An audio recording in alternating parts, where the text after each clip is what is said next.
这千年太岁乃是突厥可汗的长子阿史那都进献的。臣弟借花献佛，恭祝陛下万岁，龙体圣安。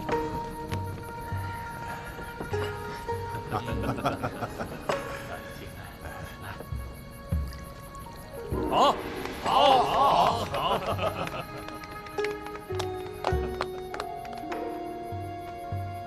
这样的宴席着实让人烦闷。你大可不必来。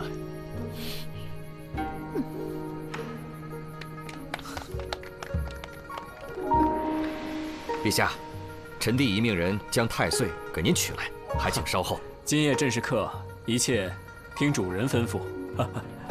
陛下说笑了。王爷，王爷，王爷，李飞白，干什么慌慌张张的？什么事啊？不必惊慌，慢慢说。是陛下。王爷，张夫人她……张夫人又怎么了？她被千年太岁杀死了。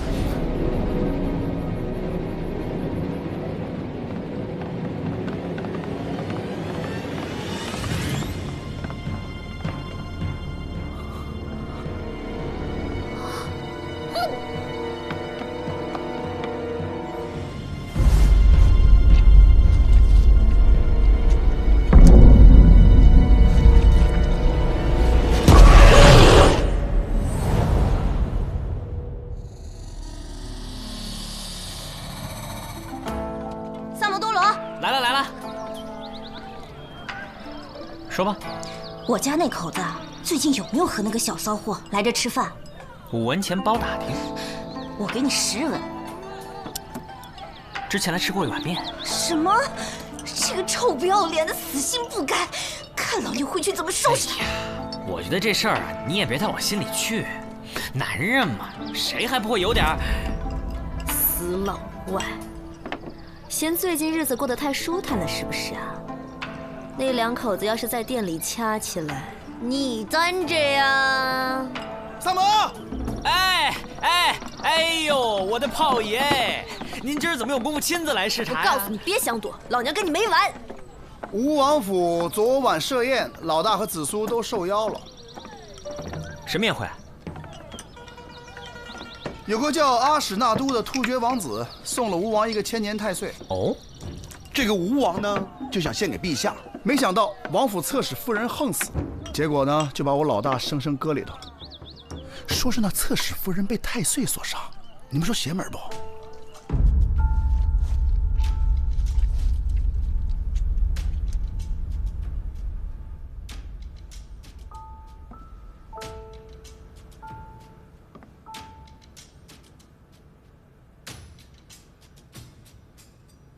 李少卿，你能替本王查案吗？只能劳烦王爷派人盯紧每一个赴宴之人，因为能在王府中自由走动、不受约束的人，都有可能是凶手。去，照办。是。王爷，阿史那都已派人严加看管。王爷，王爷，臣妾早就跟您说过，那是邪灵之物，根本不是什么灵丹妙药。送王妃回别院。王爷，王爷，阿史那都为何向本王进献太岁？别以为本王不知道。王爷，臣妾是冤枉的。带他下去。相信臣妾。带他走。王爷。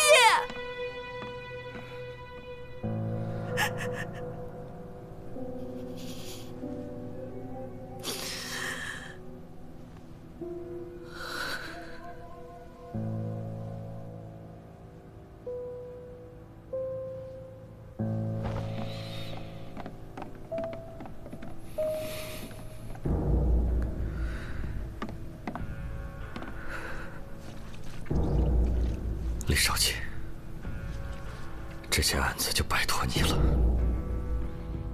飞白，他会协助你们的。是，下官定当竭尽所能。本王先回了。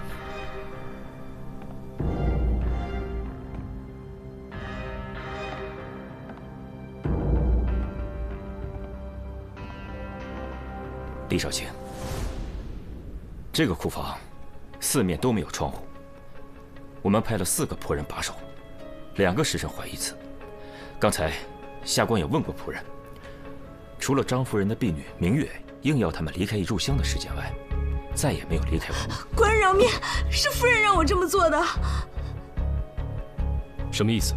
夫人近来体弱多病，之前听说太岁有延年益寿、永葆青春的功效，便动了私心来偷吃，因此她叫我支开仆人，自己偷偷来到库房。哦，小的记得，王妃之前劝过张夫人别打太岁的主意，2人为此发生争执。后来还是令长史过来将2人劝好的。啊，确实如此。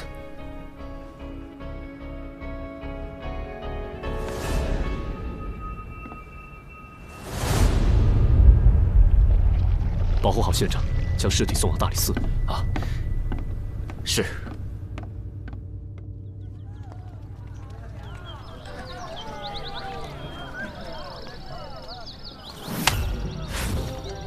让萨摩跟我去办案。他是你大理寺的人，还是我凡社的人？反正你店里生意也不怎么好。哪只眼睛看见我店里生意不好啊？开个价吧。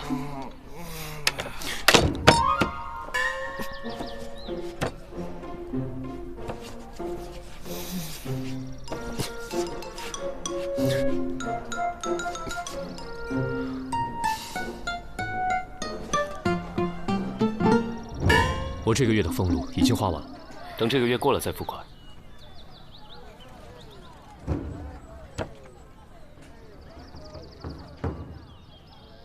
3份利，成交。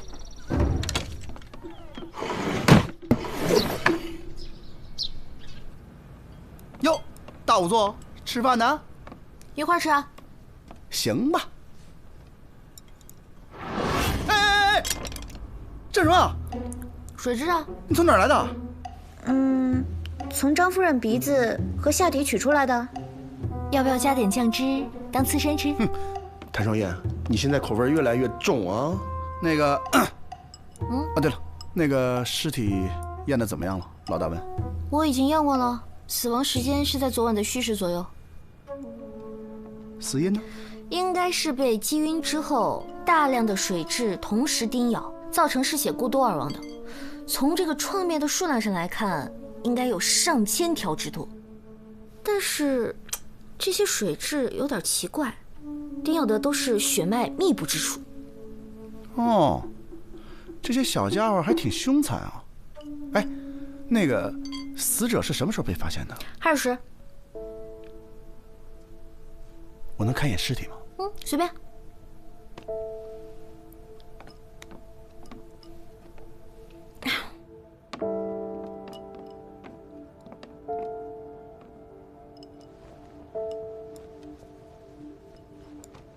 那个，你先吃饭啊，一会儿让老大他们过来看。你怎么看一眼就走的啊？那些水蛭是物证啊，你别真给吃了。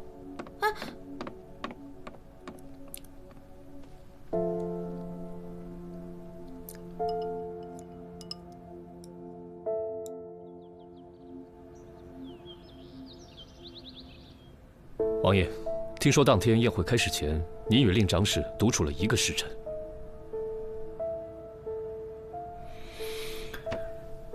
正是。当时我和飞白先去查看了一下贡物，之后又来到书房里喝了一点酒。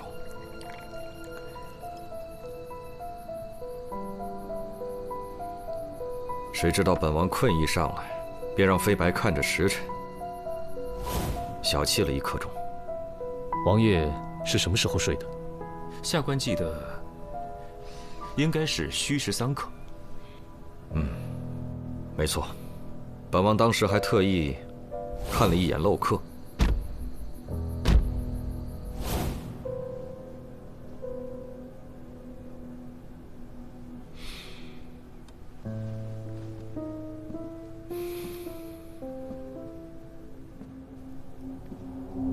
此事还烦请李少卿不要在朝中宣扬。请王爷放心。那就好，辛苦各位了。本王还得处理一下张夫人的事，暂且失陪了。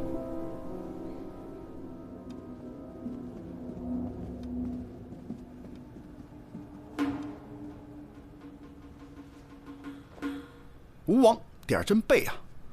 你看这个吴王呢，年轻的时候就死过2妾，这人呢有权有势有啥用呢？所以，废话那么多。听说现在嫌疑最大的是王妃，有杀人动机吗？没错，她是外域人，遇刺的大婚。自从侧妃张夫人入了王府后，深得宠幸，此后王妃便一直幽居在流霞别院。与其说别院，倒不如称其为冷宫，更为确切。那咱便去会会这个被打入冷宫之人。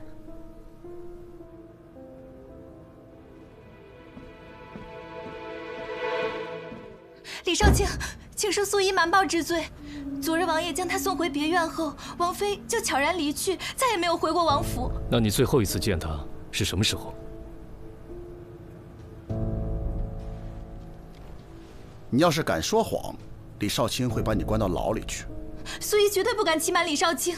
昨日宵禁之前，王妃找我借了套衣服，说是要去西市一个叫什么七贤的客栈，这剩下的我就不知道了。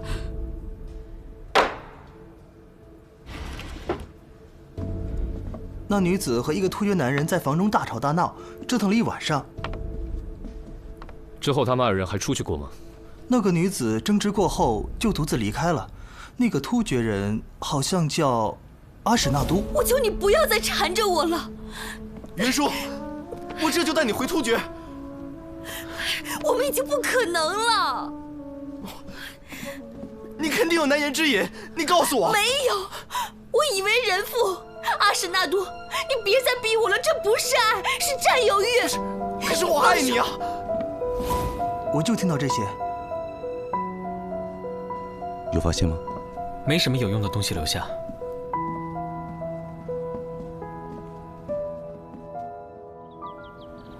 放开我！放开！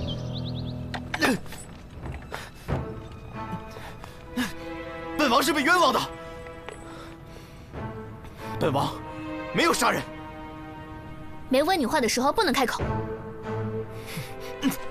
案发后，王妃换了婢女的衣服前去找过你。没错。她为何要去找你？我和云舒多年前就已经相识了，而且早在她被你们皇帝赐婚之前，我们就已经私定终身了。在七贤客栈，我想让她跟我走，可是云舒。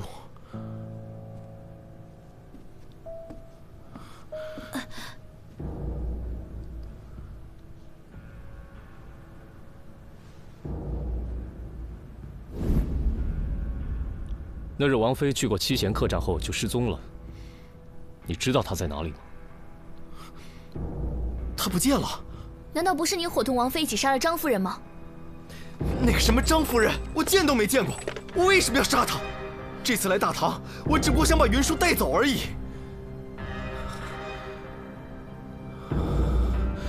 你们一定要找到云舒，求你们了，求你们。把他押下去吧。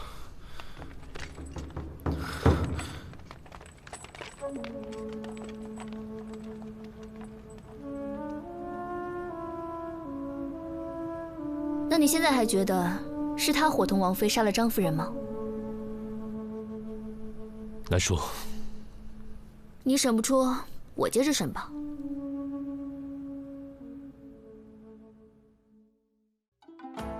彼黍离离，必稷之苗。彼黍离离，必稷之苗。行迈靡靡，忠心摇摇。行迈靡靡，忠心摇摇。知我者，谓我心忧；不知我者，谓我何求。你们回来啦！李治，你认识了这么好的朋友，应该早点介绍来认识认识嘛。李少卿，看人家多有礼貌。我平时也很有礼貌，好不好？怎么不夸我啊？懂不懂什么叫不怕不识货，就怕货比货啊？哼！哎，别说，你们真的很有共同之处。哪里？口味重啊？因为喝茶也要加很多盐啊。好了好了，我去给你们准备些膳食。哎，萨摩。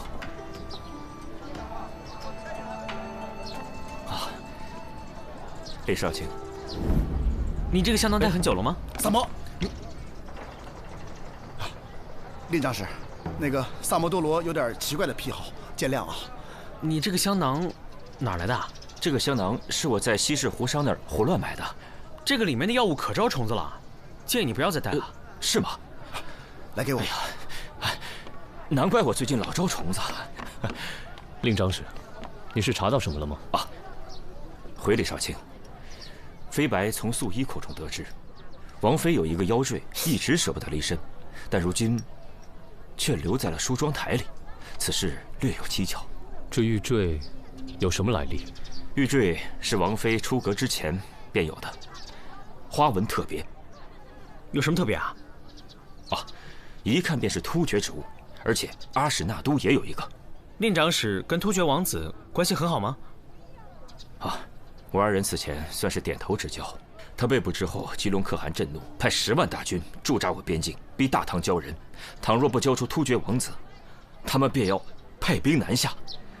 这案子再不破，恐怕两国交战在所难免啊！萨摩，我们一起重回命案现场。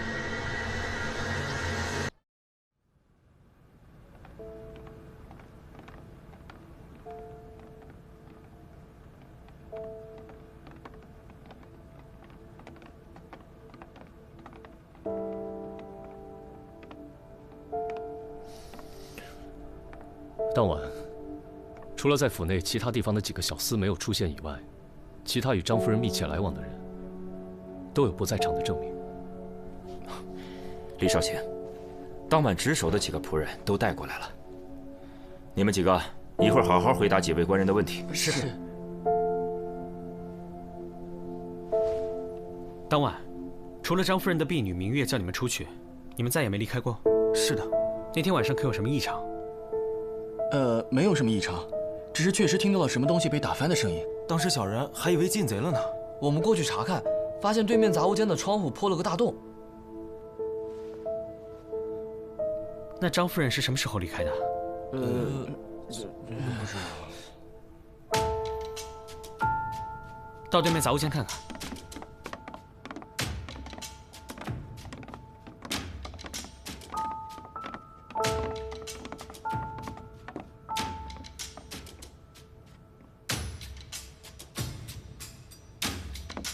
令长史，你带仆人先下去吧。李少卿有何吩咐，尽管唤我便是。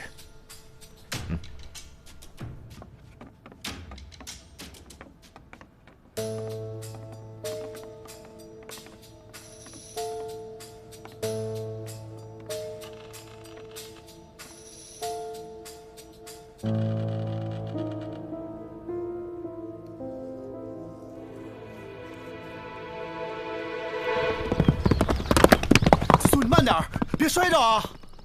提审时，阿史那都亲口承认，曾在长安附近置屋，以便与王妃幽会。看来，就是这里了。子苏，一会儿这样啊，一会儿我数1、2、3，我一踹门你就冲进去啊！哎，凭什么是我先冲进去啊？那这样啊，我数1、2、3，你推门，我冲进去。预备，1，哎！别进来！怎么了？那个吴王妃死了啊！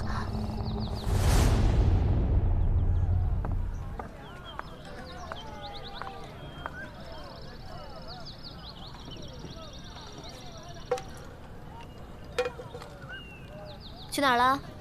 查案。紫苏和3炮托人带了个口信，说他们在一个叫什么的地方发现了吴王妃的尸体。有详细位置吗？地图。给我。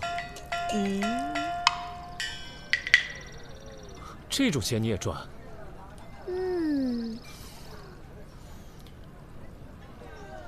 琳琳，难怪萨摩跟你一模一样。哎，我可只说了一句话，关我什么事啊？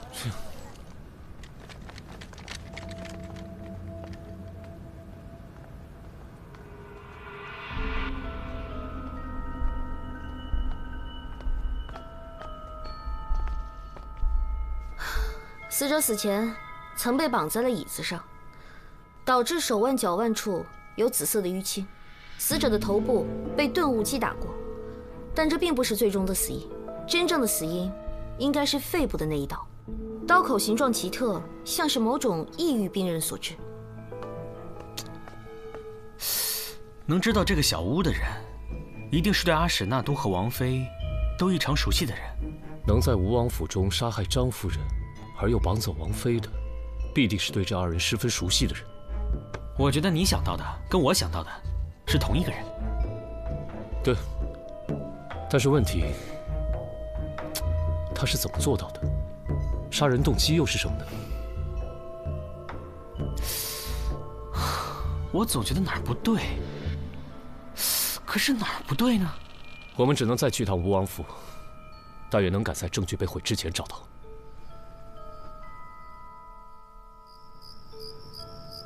当时他们二人就在这个房间里喝的酒。没错。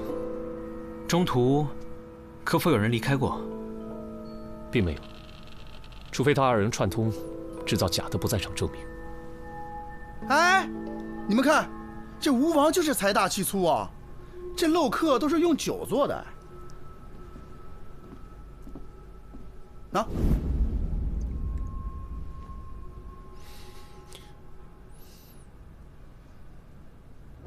没错，是酒。大理寺查案。几日前，吴王府参加夜宴的官员，是不是你们驿站负责接送的？正是。你可记得当夜发生过什么不寻常的事吗？当然记得了。记得当日一位官员差人把马匹送回来的时候，身上竟然有好些个水蛭。你确定是水蛭？小人比谁都心疼这些马儿。那位官人是不是在宴会上偷偷将小锥儿系沟里去了？送回来时，马身上钉了好多水蛭，个个又肥又大的，真是心疼死我了。哎，是哪一位官员啊？这个，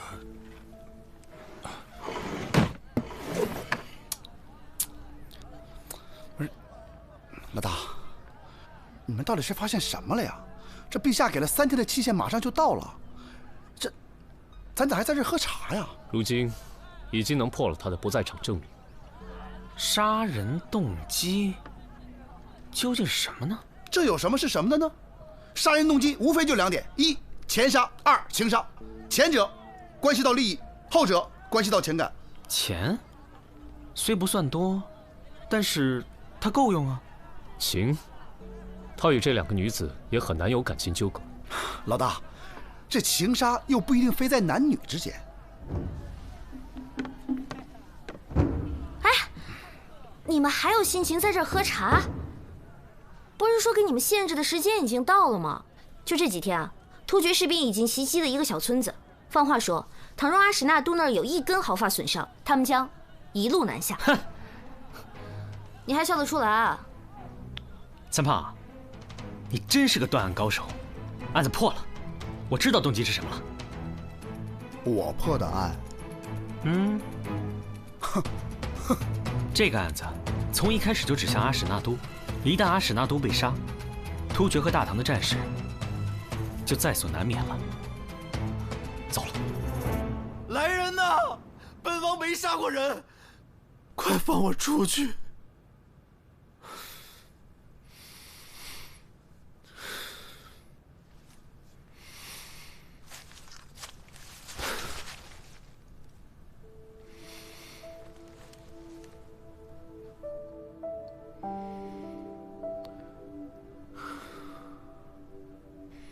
云舒，你放心吧，待我从这里出去以后，我就去找你，把你带回突厥。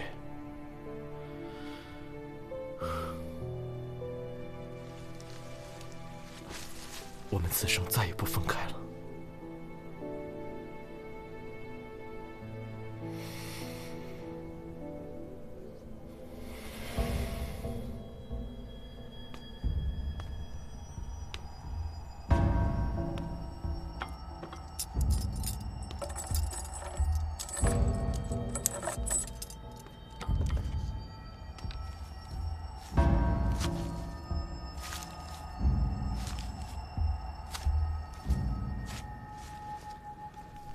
王子，您的饭来了。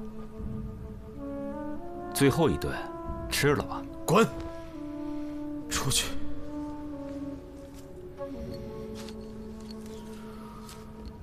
那您喝点水吧。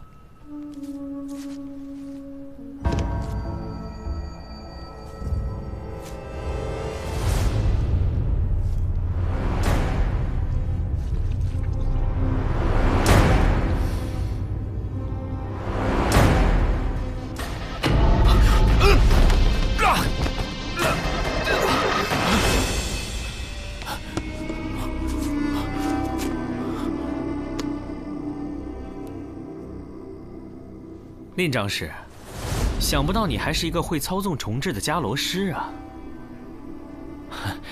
官人，小人不知道你在说什么。还演戏呢？被自己培育的水蛭吸血，感觉很爽吧？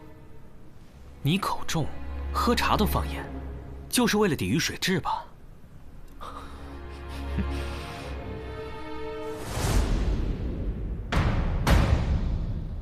你们这是血口喷人！别忘了，夜宴当晚，下官可是有不在场证明的。在晚宴开始之前，王爷不是曾经小憩了1刻钟吗？哼，1刻钟？吴王府的书房到仓房的路上，来回便不止1刻钟，我有何时间作案？把东西抬上来吧。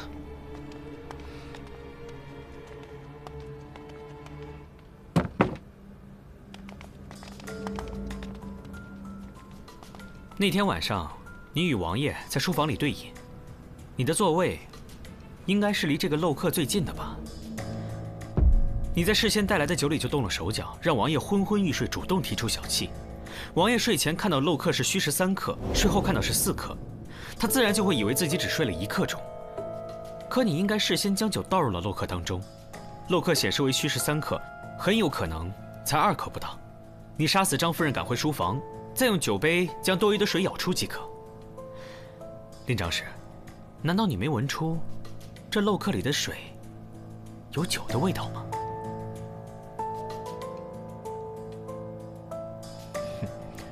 我不知道你在胡言乱语些什么。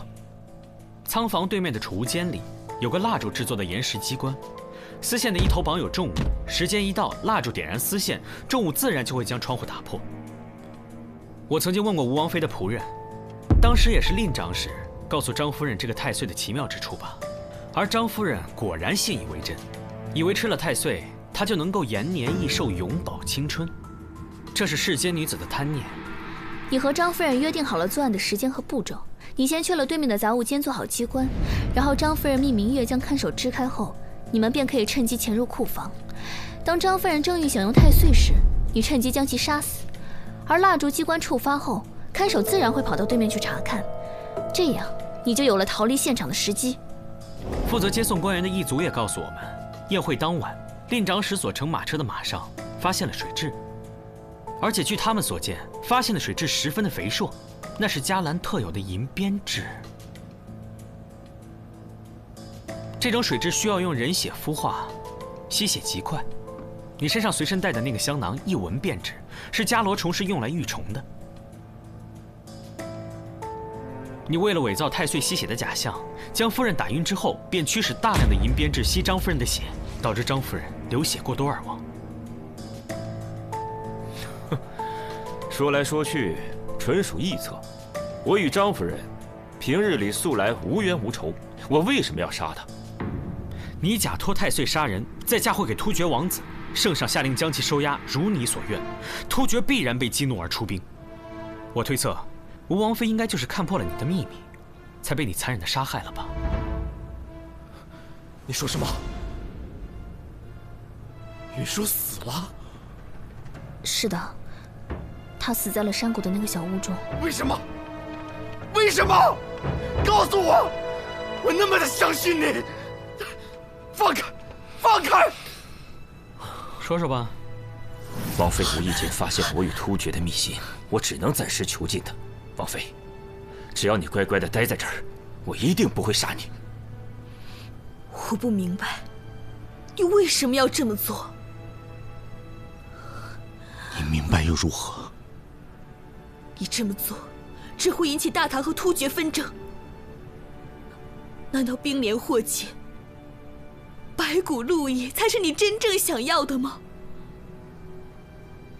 长史，令长史，现在收手还来得及。哼，你跟我说这些有何用？我本来就不是大唐的人。那我问你，张妍妍是你杀的吗？那是他自找的。我只是跟他透露了太岁的功效，可是他贪心啊，非要去偷吃才给我机会的。作为复国大计的一环，他必须死。那我呢？啊，对于你而言，我也只是你的一枚棋子，是吗？那你也肯定清楚，你如果不杀我，我必定会去破坏你的计划。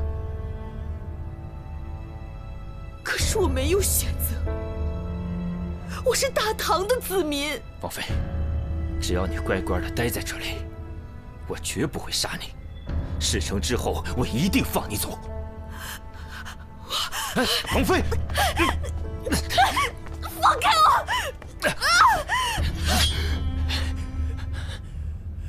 王妃，你为何要逼我？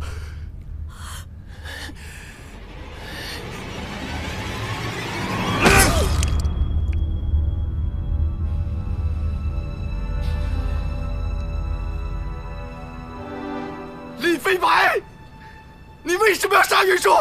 为什么？我要扒了你的皮！我查过了你的通关文牒，你是近几年才从外域来到长安的。你的通关文牒上写了你来自柔然国，但你根本就没有柔然人的生活习惯，你的文牒是假的。你是迦兰国的人吧？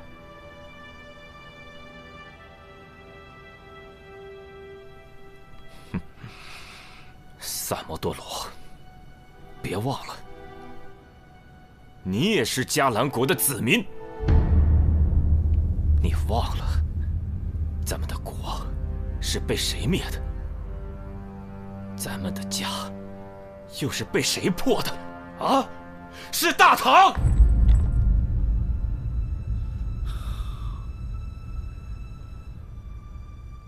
难道你就不想重建迦兰吗？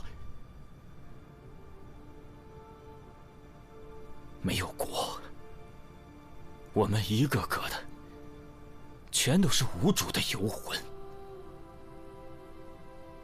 唯一能让我活下去的动力，就是重新振兴迦兰国。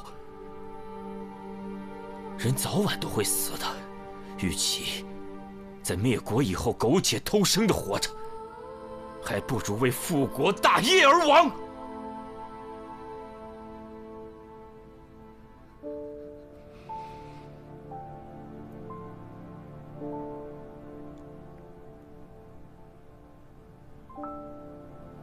那我问你，你复国是为了什么？为了什么？为了迦兰逝去的子民，为了在战火中亡故的大哥和母亲。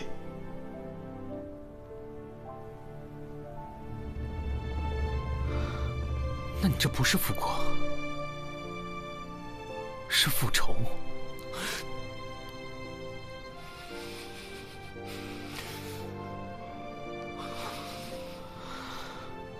我还记得，我小时候在迦兰过着那种无忧无虑的日子。我也记得，我躲在柴火堆里，眼睁睁地看着我的家人在眼前逐渐消失。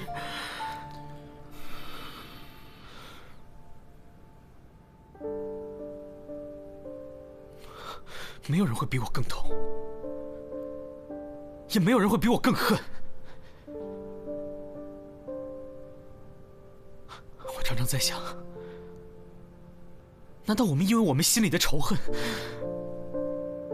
难道我们因为我们所谓的复国，就要去杀掉别人的母亲和大哥吗？就要让更多的人成为像我一样的孤儿吗？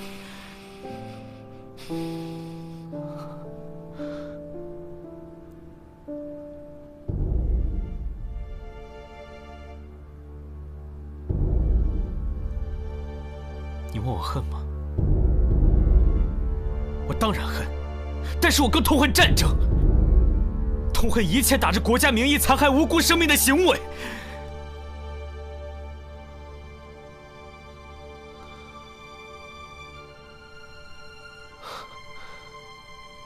林大哥，不要再执迷不悟了，好吗？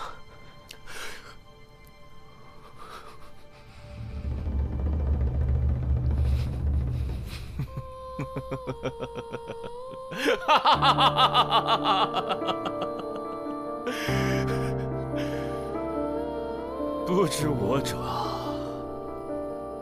为我何求？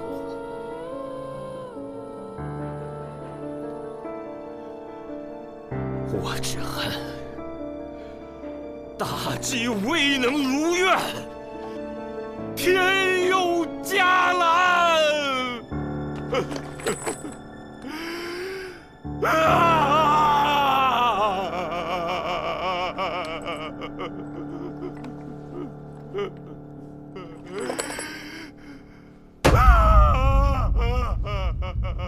拉下去斩了！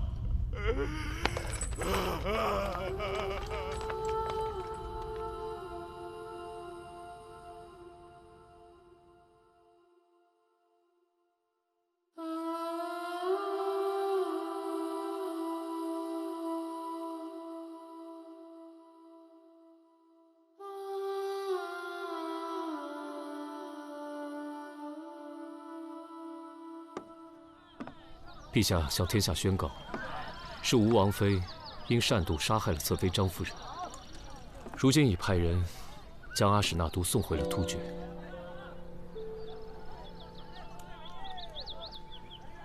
这个事儿就这样结了？也许这样才是最好的结果。也不知那些迦兰移民会不会受到迁怒。哎呀，这个国家早就已经覆灭了。双叶。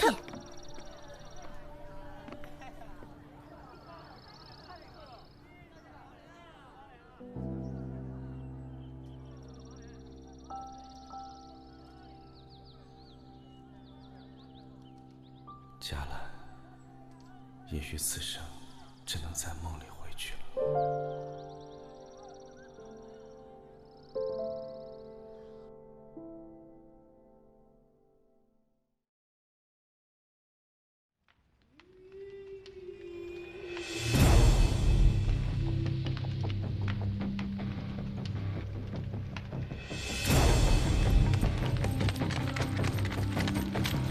启禀国师，令妃白折了，验明正身，即日出战。这个案子还是萨摩破的。正是，若非他从中作梗，大唐和突厥已经开战，这个人必须处斩。愚蠢！萨摩是一颗棋子，没有他，复国大业不可能进展得如此顺利。此话怎讲？请国师明示。自始至终，萨摩都是我手中利器，替我铲除了无数障碍。我从黄泥章救出波斯人和赵匡国，为他们制定复仇计划，目标只有一个：兵部侍郎度良源。萨摩与李治相识不久，不想被卷入朝廷纷争，所以当他意识到赵匡国假死却未揭穿，我让波斯人服毒自尽，只是想给他们一个由头，尽快结案，好让赵匡国能伺机刺杀度良元。度良元是朝中最熟悉西线边防的将军，他死以后，大唐西线羸弱，给了我们长驱直入的可能性。国师英明。度良元死后，我安排心腹顶替兵部侍郎之职，遭到吏部尚书的阻挠。随后，大理寺开始调查灵猫杀人案，我派人杀了平康坊的雪儿，把线索引向刘尚书和他堂弟。调查过程中，大理寺发现刘尚书利用职务之便私通胡氏，索要并报一事，刘尚书被迫辞官。那群毛贼原本下药把人迷晕后实施抢劫，苦主醒来后会认为是黑豹所为，没想到之后会内讧杀人。萨摩办案时居然敢服毒，让我意识到他对大理寺那些人产生了信任。李治那一刀没白挨。圣恩寺的僧人都是隋朝投诚的老臣，与李渊交好。新皇登基之后，他们惶惶不可终日。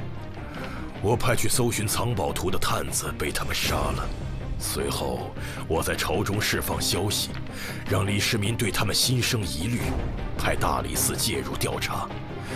案发后，虽然有小僧顶罪，但为了化解皇上的疑虑，他们不得不交出藏宝图，以表投诚之意。那张图在押送过程中已派人临摹，相信很快能找到藏宝之处。苏秀才休妻，在我的诱导下，琪琪对苏秀才下了毒，热毒封喉，窒息之际，用刀切割器官，试图求生，却死于刀伤。赵思南伏法后，他爹赵校尉被牵连，空出武备库的职位，自此，长安的武备库便落入我手。走私军械也正是从这一步开始的。在我的安排下，东水村李正率领村民盗窃金库。案发之后，李正充当了替罪羊，掌管金库的太傅司卿被撤职，顶上去的是个庸才，镇不住手下官吏。这个口子一开，朝廷财帛唾手可得。独子惨死，灵堂还魂。在我的诱导下，急于复仇的僧人了凡与杜老太太合谋杀人，被萨摩识破。杜老太太被发配充军，她在长安西南的3000亩山地落入我手，成了我们的驻军点。神头刘芳是我在长安的线人，常年为我提供坊间情报。案发后，萨摩看到了玉佩上的伽罗纹样，开始怀疑刘芳的背景。他居然还记得伽罗圣歌，让我很意外。不是怨灵一案，我为冯玉制定了复仇计划，数名高官死于非命，职位空缺。我方有3个4品以上官员入职，大获全胜。保平谷阴兵过路，孟昭复仇也是我安排的。此案让兵部尚书陆明仕途终结，之后顶替他的是顾明章，此人有把柄在我手中，这颗棋子随时可用。刘员外儿子造孽，我为苦主制定了复仇的计划。结案之后，朝廷严查民间马贩，清除胡商，之后渠道和资源便落入我手。接下来，在新任兵部尚书顾明章的默许之下，大唐的战马供给就由我控制了。杜元山替我走私军械被盯上，只能牺牲他了。他死后，火枭落入法网。多亏萨摩，唯一对我们有威胁的官员也不存在了。邓维曾经治好过天花，这就意味着若有战事，我军就能利用天花作战。在我的诱导下，邓维用我给的药物毒杀了贾仲元。他死后，天花秘术便落入我手，可以在一夜之间让大唐军队彻底丧失战斗力。